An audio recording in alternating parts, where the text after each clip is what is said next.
How's it going, Yankee fans? Welcome back to Fireside Yankees with your boys, Alex and Sam, talking about four players rehabbing in AA Somerset right now. Yesterday's game against the Nationals, not what you want to see. The offense didn't look good. The infield defense even worse.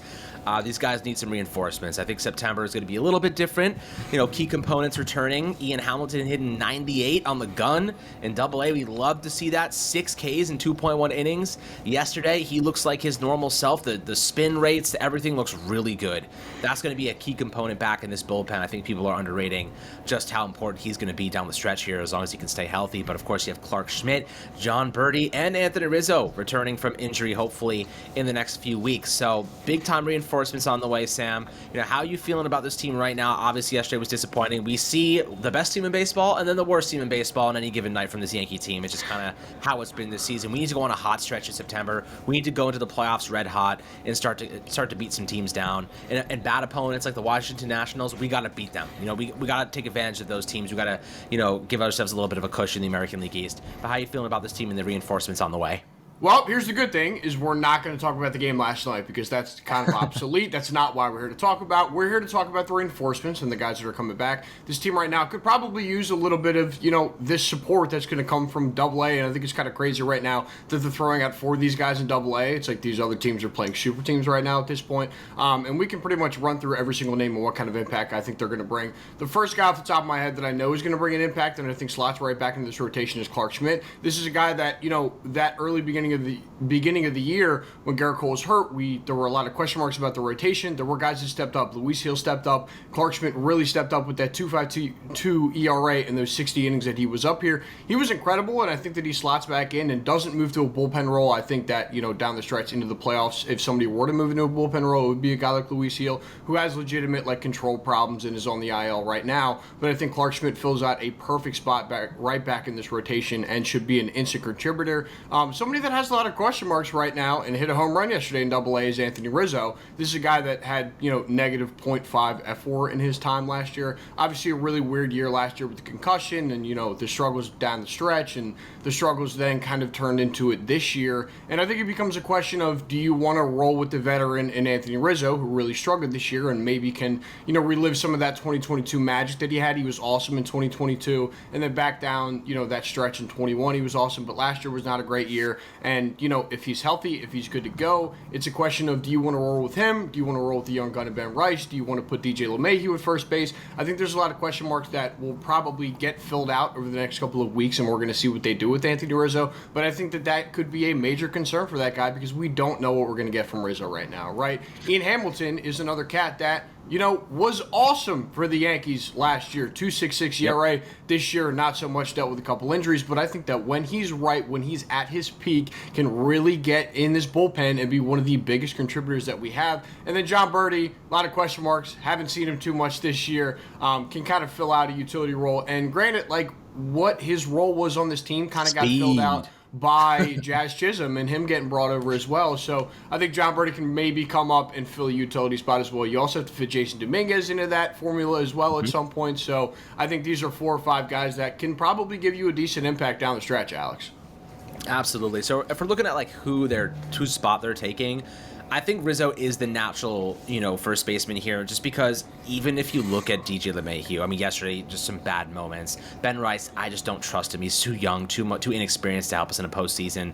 Rizzo's won a chip, He's won a World Series. So he has that experience going in the postseason, and he was bad before the injury, but he wasn't as bad as Ben Rice and DJ LeMahieu. So it's all right, it's the lesser of 3 evils at this point.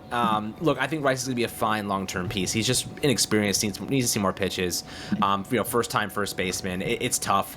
It is what it is. We got plenty of value out of him while he was hot. And DJ LeMahieu just should not be playing every day. I think that's a general consensus. He should not be playing every day, and most people would probably agree with that. Rizzo, when he comes back, gives you some more versatility in terms of his bat on the left side at first base, and he's a competent defensive player, so you're going to get experience there at the very least. And that home run yesterday looked like his old self, man. There was someone hung a curveball over the middle of the plate, and he took that thing to right field. So I loved seeing that from him. That was vintage Rizzo. That was what we wanted to see from him all season long.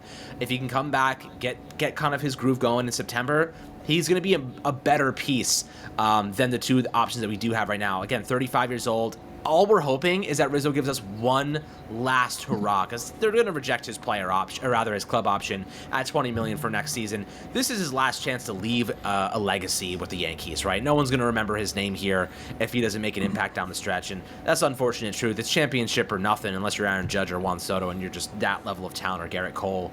Rizzo, we're going to forget that he was even on this team if he doesn't do something big down the stretch. 80 WRC plus, 20% worse than the MLB average hitter this season. Not good, but I said earlier, better than Rice and way better than DJ LeMahieu. Think about this. Rizzo's 20% worse than the average. DJ LeMahieu's 50% worse than the average. So theoretically speaking, by the metrics, Rizzo was 30% better than DJ LeMahieu, and that was when he was bad. So it's pretty eye-opening to think about it in that respect. DJ has been a bit better lately in the offensive categories, getting a couple hits here and there, but he should not be playing on an everyday basis. Most people would agree. John Birdie, though, yeah, he's not going to be playing. What I see John Birdie's role is pinch hitter. He is a pinch hitter and pinch runner. That is what his role will be. Yesterday, in a scenario where you have Jose Trevino up, or even a different player that you don't love with the matchup, you can call on John Birdie, a right-handed batter, to go up against a lefty. If a lefty situation, you can ask him to be that guy. But as a pinch runner, he's the 94th percentile in sprint speed. He stole 41 bags 2 years ago. The guy can be an asset there. That's the difference between winning and losing games a lot of times. It could be an inch. You know what I mean? Especially in the playoffs, when it's a one-run game, it's an inch that differentiates winning and losing. And then, of course, guys like Ian Hamilton could be such a big impact piece. But I'll ask you this, Sam. What do you think the role for Clark Schmidt is when he comes back? Whose spot in the rotation is he taking, or do you think he's going to end up in the bullpen just to start off? I think he takes a rotation spot, but at this point, I'm just not exactly sure who it's going to be. Yeah, I think right now, you have Hill in the IL, and you're not sure even when he's really going to come back. I think this is kind of a spurt thing for Hill, where they just kind of want to give him some time. Obviously, this is the first time in a long time that Hill's even really thrown. I was talking about with Ryan a couple days ago. This is the first time we've seen Hill throw in 3 years, and he's been magnificent for the Yankees this year. But I think they're just going to give him some time off and just kind of let it ride out. But at this point right now, I feel like he would take Warren's spot, and then Nestor's been really good lately, and that's a guy that we were talking about a couple weeks ago that we maybe wanted to push out. But I think that's a big question mark in the air. I think it's going to be down the stretch who's going to, provide the most quality innings for you out of that starting rotation. And I think Schmidt probably hops right in. And if he can be his old self that he was earlier in the year, he's going to fill right in and be awesome for this team. So I think that Schmidt, will have a spot at some point in time. I think it just depends on, I think your Cole and your Rodon are pretty much locks, and maybe even Stroman at that point, because I don't think Stroman stuff works at all out of the bullpen. But I feel like Schmidt could fill in a perfect spot right there in that rotation, and even down the stretch, and even in the playoffs. I know that I kind of have a sour taste in my mouth from 2022 and that infamous start in Cleveland where he was, or not even start, he came in through the bullpen, and I ended up giving that game-winning hit to Oscar Gonzalez. But I think that Schmidt's going to be awesome when he comes back. Another note that I do want to tap on here about first base, and we did kind of tap on Anthony Rizzo's struggles and how bad he's been. Ben Rice, since the 3-homer game against Boston, 30 WRC plus, 116 batting average, negative .7 F4. So I feel like pretty much anything that you can get from that position right now, like you mentioned, DJ LeMahieu has struggled massively this season. I feel like if you can even get the slightest below average, and it's kind of sad that we're talking about getting the slightest below average kind of production from a first baseman, but I feel like if when Rizzo comes back up, he has to slot instantly in. And we love Ben Rice, but I just don't think he's necessarily ready for that yet, especially for a team that's going to compete for a World Series. So Ben Rice has not been good down this stretch, and I think that Rizzo slots back in at that spot as well. Absolutely. And as you said, with Luis Gil on the IL, he's not expected to be out long term, but I do see him as a nice bullpen piece during the playoffs. Stroman cannot be trusted. His first innings are horrid. So if you're asking him to go in there for an inning in the postseason, you're expecting to lose that game. You're going in there knowing he's going to probably not do you a service. And his velocity is down substantially. So it's not a real solution. Will Warren is just too early. He's going through growing pains. It's not good. The stuff is really good though. The stuff is good. You see the mechanics. He's Michael King 2.0, but he's not locating well. His pitches are not being located well. He's losing confidence. He's getting rattled. But you got to go through these struggles. This is part of growth, part of development. I'm not really worried about it, but you would hope for a couple of better performances. It is what it is. We still love Will Warren, love his mechanics, love his stuff, love his pitch mix. So we're optimistic long term about him, whether it be with the Yankees or via trade piece. So we'll see how they kind of operate there. But looking at this kind of team in the outfield specifically, Jason Dominguez, kind of the guy, he's not part of this rehabbing mix. He's freaking pounding the baseball in the AAA right now. I had a triple yesterday. I think there was only one player that rounded. I think it was Anthony Volpe. He was the only guy that got from first to third faster than Jason Dominguez did in that triple yesterday. So, I don't know, you asked me, I don't know if the Yankees, and Ryan wrote about it this morning, do the Yankees have any more freaking excuses? I mean, Alex Verdugo's been a little bit better as of late, but dude, Jason Dominguez, the athleticism, the confidence, the switch-hitting bat, the Yankees are horrible against left-handed pitching, especially Verdugo. It's time, guys, it's time. The loyalty to Verdugo is mind-blowing to me. Yeah, he's been a little bit better, but they need to give Jason a chance, and he has no service time accruing now. After, I think it's today or tomorrow, the service time manipulation starts. You can call up guys and it doesn't count against them. It's time. And when the playoffs rosters expand, when the rosters expand into September, he's gonna be the first one up, man. I mean, it's clear cut. It's that simple. How do you feel about Jason right now?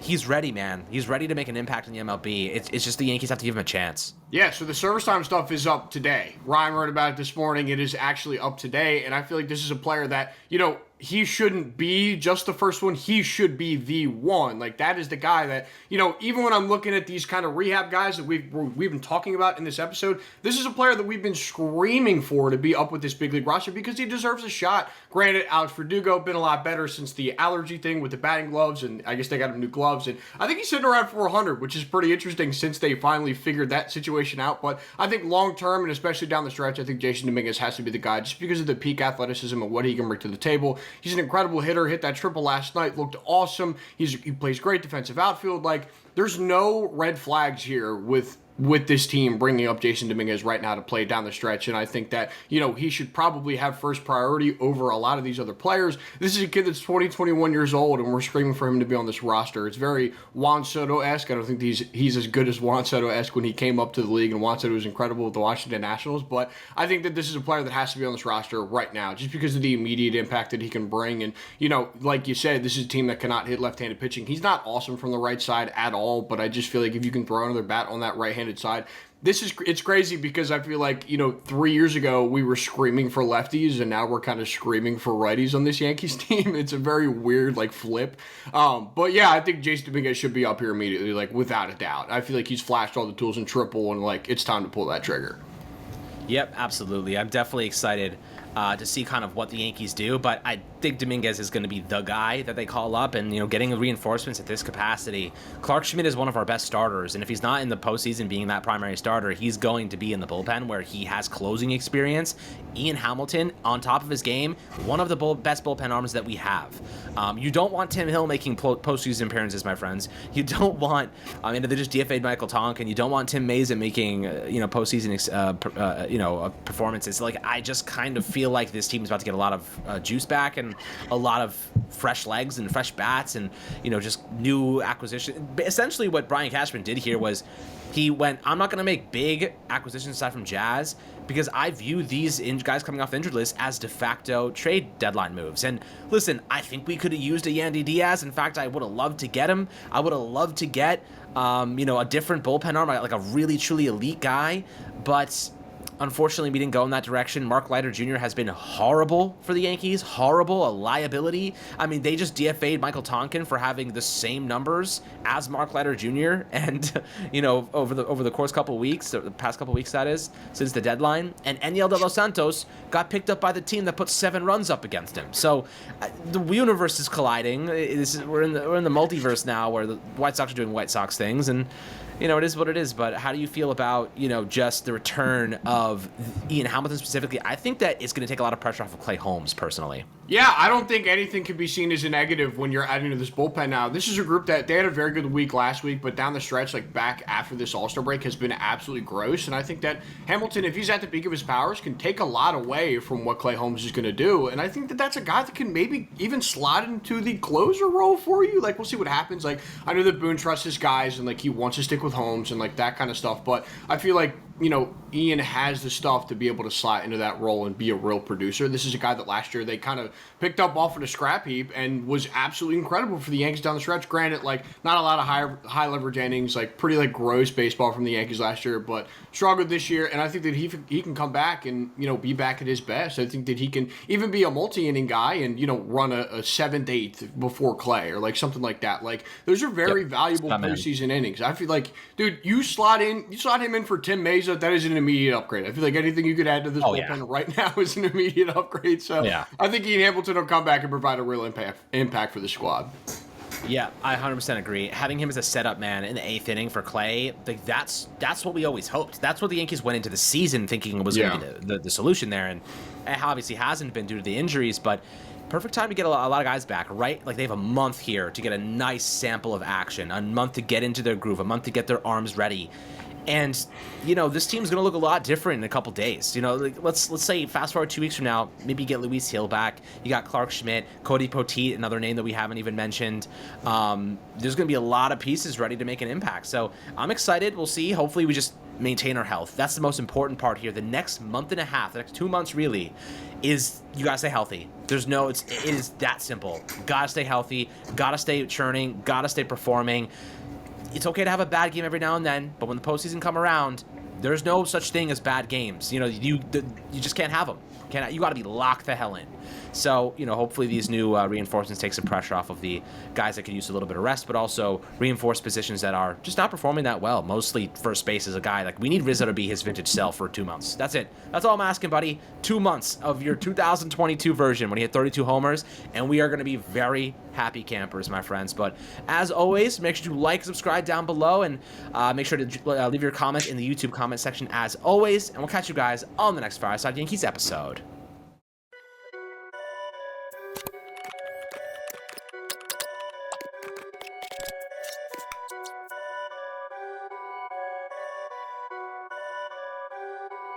Perfect.